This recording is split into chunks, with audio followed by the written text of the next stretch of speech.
Hello, I'm B.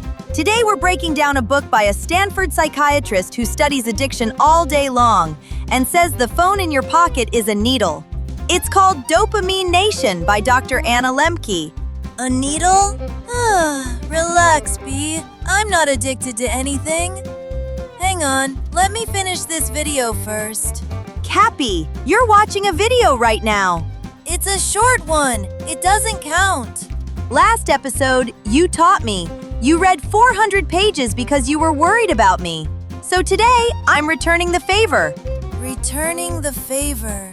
This whole book is about why a creature who naps, snacks, and scrolls all day never actually feels full. This is a hit job. This entire episode is aimed at me.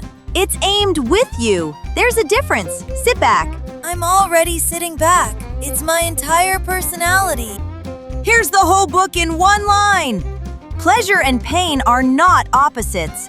They share the same seesaw in your brain. A seesaw. When you feel pleasure, one side dips down, and your brain hates being tilted. It wants level. So it pushes the other side down to balance it. Every pleasure gets paid for, with pain. So you're telling me the universe taxes snacks? That's actually exactly it. And the reason nothing satisfies you anymore isn't that you're broken, Kapi. It's that your seesaw is slammed all the way down on the pleasure side. So your brain is fighting back with pain. 9 ideas. Let's level you out. Point 1. Pleasure and pain share a seesaw. Picture a seesaw in your brain. Pleasure on the left, pain on the right. At rest, it's level. Lembke says that's the goal. Balance. My seesaw's not level. It's got a snack bar built on the left side. And that's the problem. Every time you push the pleasure side down, a cookie, a video, a scroll, your brain notices. And it quietly stands on the pain side to bring you back to level. So I can't even enjoy a cookie without my own brain auditing me. It's not punishing you, it's protecting balance. The lesson: every hit of pleasure comes with an invisible bill. Great, my snacks have a payment plan now. Point 2. The gremlins always win. Here's the twist that makes it worse. When pleasure tips the seesaw, little gremlins hop onto the pain side to balance it. But they don't hop off right away. The gremlins overstay. The come down lasts longer than the high, so the seesaw tilts past level into pain before it settles. That's why the second cookie is less amazing than the first, and the fifth just stops the ache. B, that's my whole relationship with the snack shelf. The first one is heaven. By the fourth, I'm just maintaining. That's tolerance. The gremlins moved in. Now you need more just to feel normal. I have gremlin squatters in my brain, living rent-free, which honestly is my dream lifestyle, so I respect them. Point 3. Your phone is a needle. Lembke's most famous line: the smartphone is the modern hypodermic needle, delivering digital dopamine 24 hours a day. Okay, needle is dramatic. It's a phone. It has my snacks delivery app on it. Which delivers a hit every time you open it. A like, a new video, a red notification dot.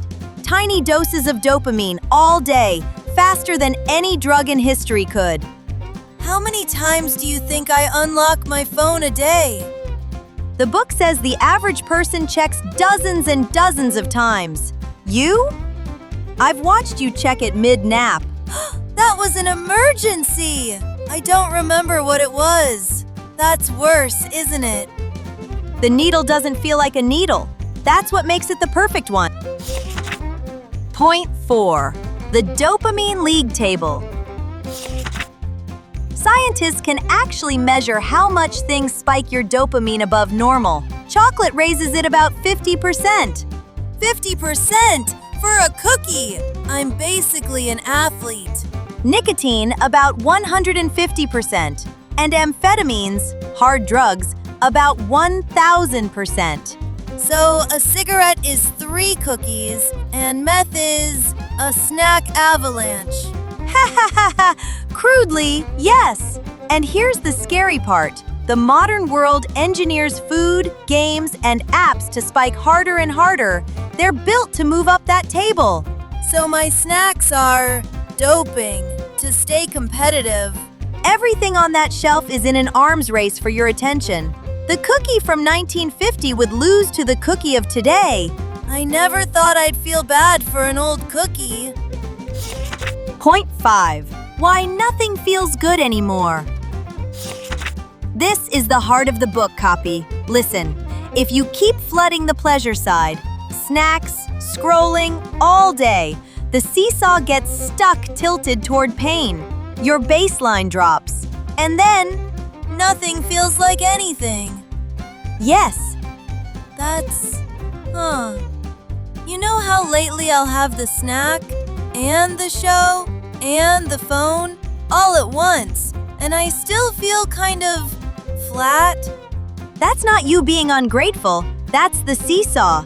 Lembke calls it the paradox of indulgence. The more pleasure you pour in, the less pleasure you can feel. So the cure for nothing feels good is less good stuff?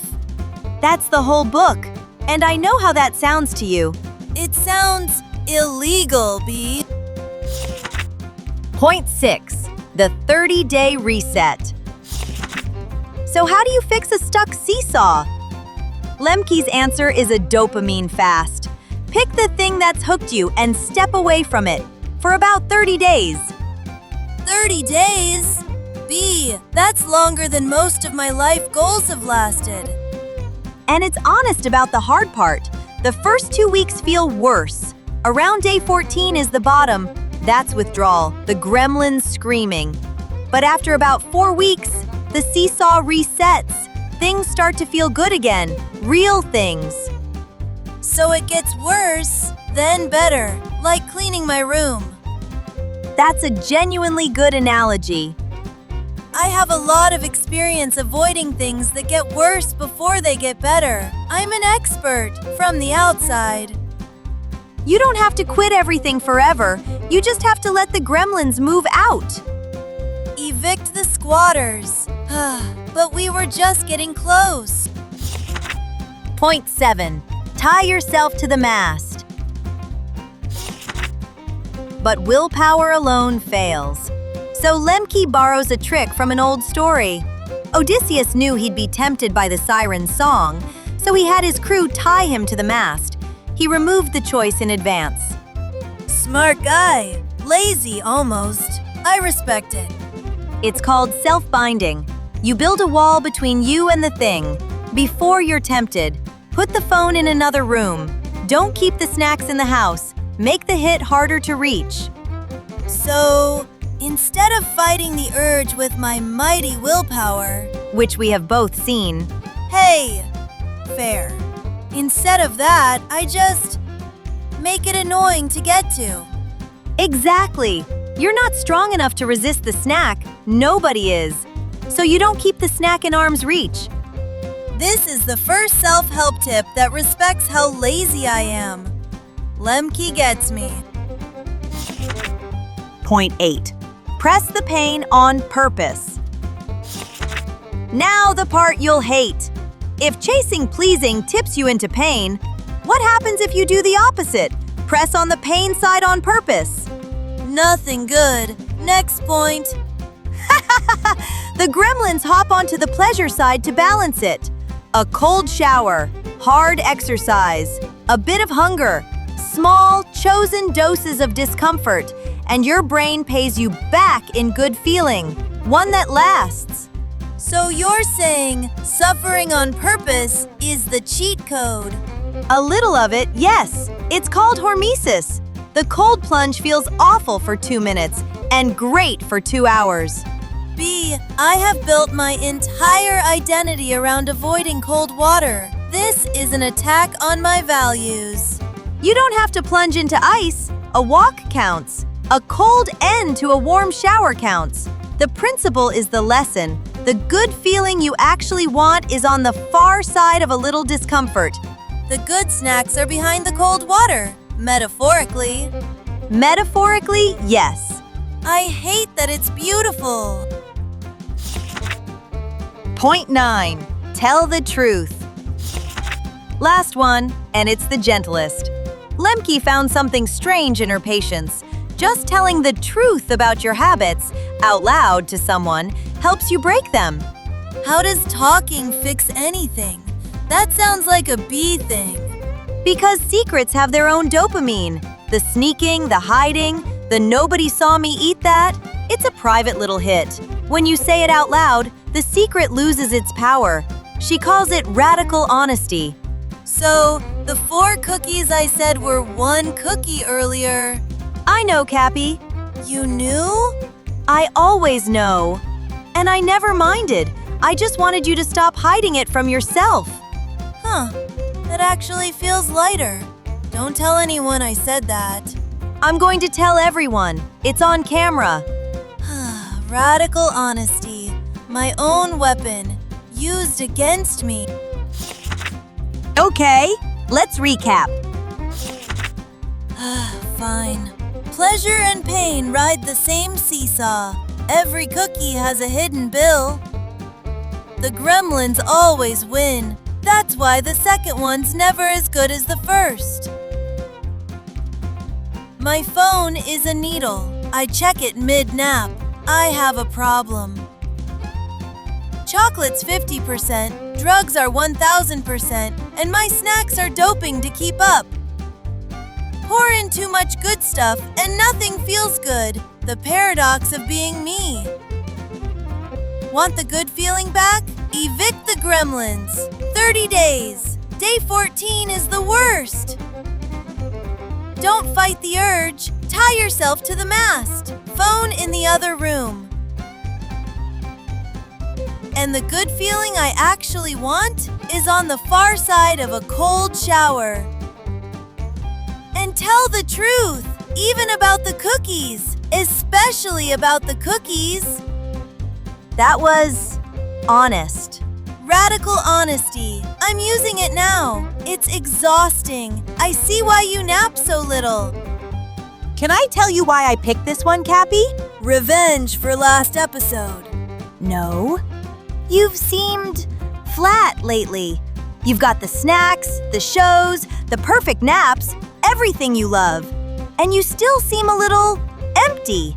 I didn't understand it until this book. Yeah, I kept wondering. I do nothing all day. Why am I tired? Why is none of it enough? Because the seesaw never gets to rest. The cure isn't more comfort, Kapi. It's balance. You read 400 pages because I seemed sad? You read 400 pages for me last time. Somebody had to. Okay, one experiment. Tonight, the phone goes in the other room. Just one night. Just one night. And if I sleep like a rock and wake up feeling amazing, that's your fault, Professor. I'm not thanking you. I wouldn't dream of accepting it. The good stuff's behind the cold water. Who knew?